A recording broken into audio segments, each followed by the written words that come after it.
Hi guys, how you doing? It's me, Sam. Welcome back to another video, and today it's my great pleasure to bring you an interview with the legendary Gus G. So I first met Gus at the Sweden Rock Festival in 2013. It was my second ever Asia show, and Firewind was on the list as well. And I saw him in the hotel, and he was super kind. He's been one of my favourite guitar players for a long time, and he bought me a drink and we chatted in the bar. And he's just been such a great supportive friend ever since then. So it's a pleasure to have you on, Gus. How are you doing, man? Hey Sam, thanks for having me, man. Good to see you again, and thanks for the intro and the nice words and sharing the story of how we met. I can't believe that time flies so quick, and I almost had forgotten that that was your second ever Asia show. Wow. But anyways, yeah, man, thanks for having me. I've been good. I've been here at home. Obviously, you know, we here in Greece, we've also been under a lockdown for a while, but things are kind of getting back to normal now. Other than that, I've been at home chilling and doing promo basically for a new album that we just dropped with Firewind. Came out on May 15th. Obviously we cannot tour, but we're still keeping busy somehow, trying to do as much as we can online. And yeah, I got guitars and amps at home, so it's all good. Okay, so I've got 5 questions for you today. Now, we all know that you're from Greece, and we all know that the ancient Greeks invented the Olympic Games.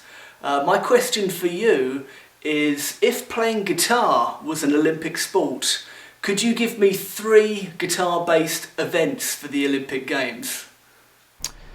Wow, that's a very good question. Guitar Olympics, right?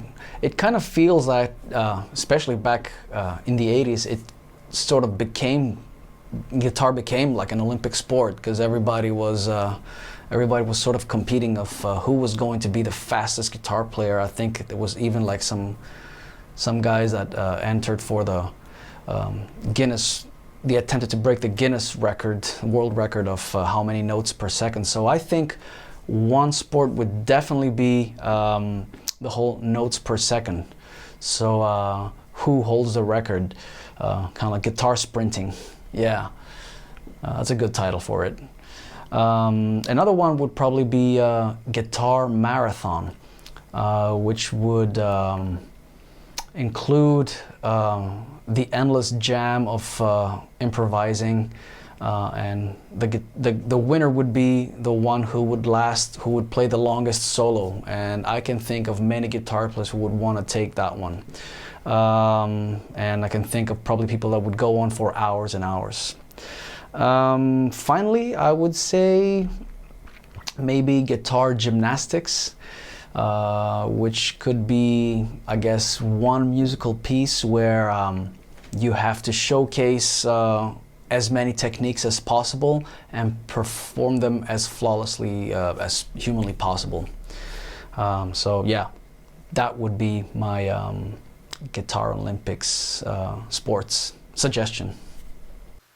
All right, question number 2. The band Dream Evil, one of my favourite metal bands, and I suppose probably your first high-profile gig. I was wondering if you could tell me a little bit about how you got that gig, and maybe something you learned from having such a great gig like that early on in your career. Okay, yeah, Dream Evil. That goes back to 1999 when I first went to Sweden, because some of my friends from Greece, they were recording at Fredman Studios, and the studios were owned by Fredrik Nordstrom, who was a famous producer for you know, doing records with all these melodic death metal bands that came out of Gothenburg in the late 90s, like In Flames and At the Gates and all that stuff. So, you know, I hung out there for a couple of weeks with my buddies, you know, while, you know, watching them recording and assisting them in the studio. And yeah, I became friendly with Fredrik, and I decided to hang out a little bit more after my friends left. And so I stayed in Gothenburg, and me and Fredrik just ended up writing songs together and starting Dream Evil together. And yeah, I guess that was, yeah, back in late 99. It wasn't until 2002 that the first album came out, but it was a great experience for me because that was like I learned a lot of things from Frederick, especially about songwriting, arranging. It was just great being next to an acclaimed producer and learning a lot of tricks. I mean, you know, I learned so many things from Frederick. I actually learned how to work Pro Tools. I didn't know what Pro Tools was.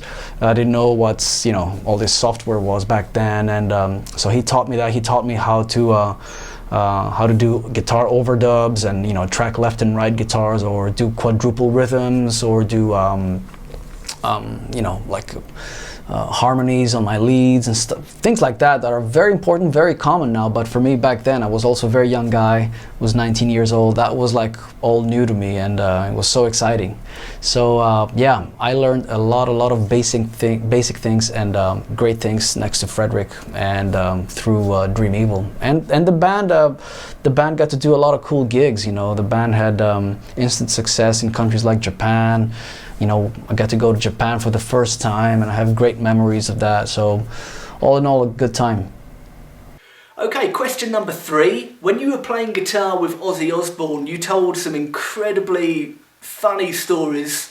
Like there was the one where Ozzy put on his watch backwards and made it for lobby call at 3 AM rather than 9 AM.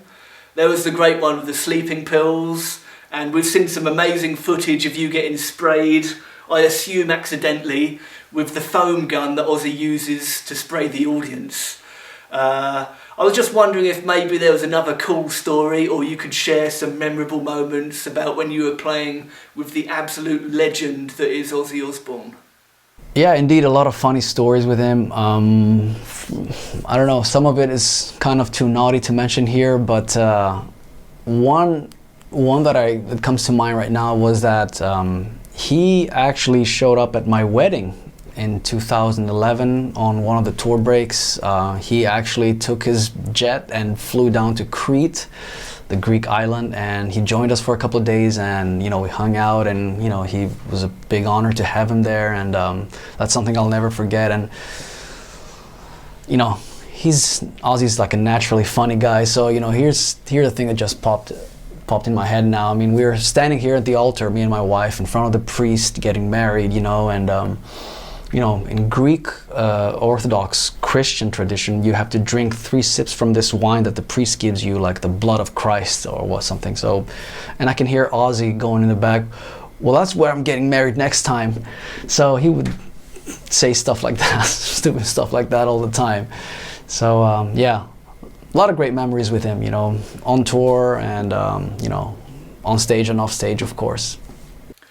Okay, question number 4. I know that you're a big Tony Iommi fan, you're a big Yngwie Malmsteen fan, and a big Garry Moore fan.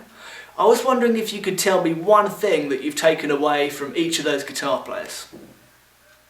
Yeah, I mean, it's not only one thing that I took from the guitar players you mentioned. These 3 are probably my 3 all-time favorite players.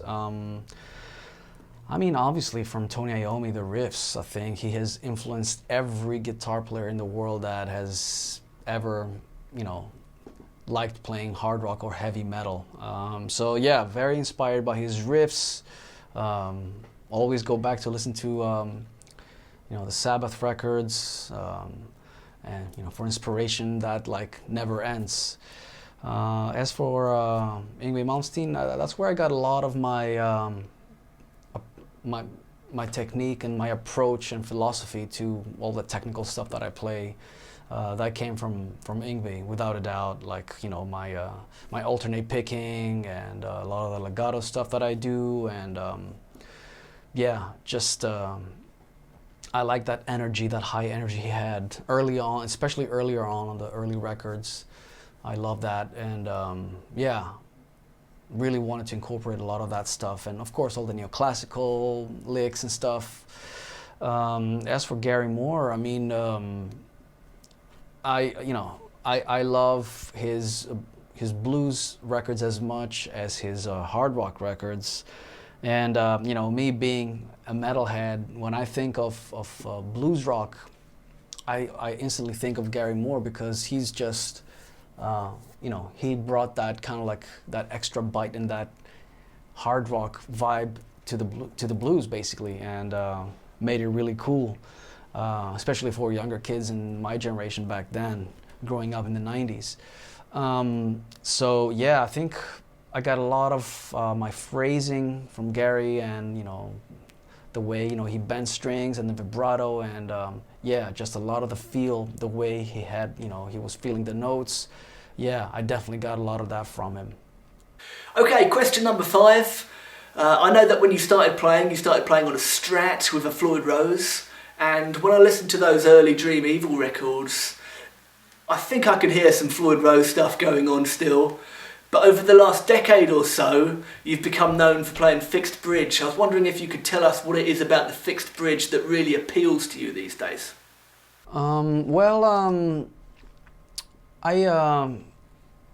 I stopped playing Floyd Rose and just guitars with tremolos early on. I've been playing stop-tail bridges for, I don't know, at least 15 years now. The reason is that once I picked up a guitar with a stop-tail bridge, I felt that the guitar instantly had more sustain, and to me at least, it was just easier to control the notes and the tonality, the intonation, and yeah, just the guitar reacted better to my fingers. It was better for me to navigate through the fretboard, and yeah. So it just seemed like a no-brainer for me. One thing I never liked about locking tremolos was that not only the guitar went out of tune easily, but I mean, what happens if you break a string on stage? That would be a very embarrassing moment, and also it takes a long time to tune a guitar with a locking tremolo, or at least I could never get it to work properly. So I decided very early on that this wasn't for me. So that's the story behind me going with fixed bridges. Brilliant. Thank you so much for taking the time to do this, Gus. I really appreciate your time. I hope you're doing well, and I hope to see you on the road after all of this has blown over. Cheers, man. Stay safe.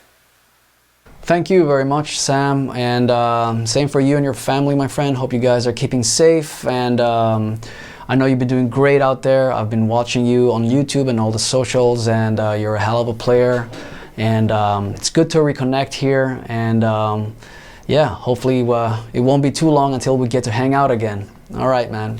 Peace.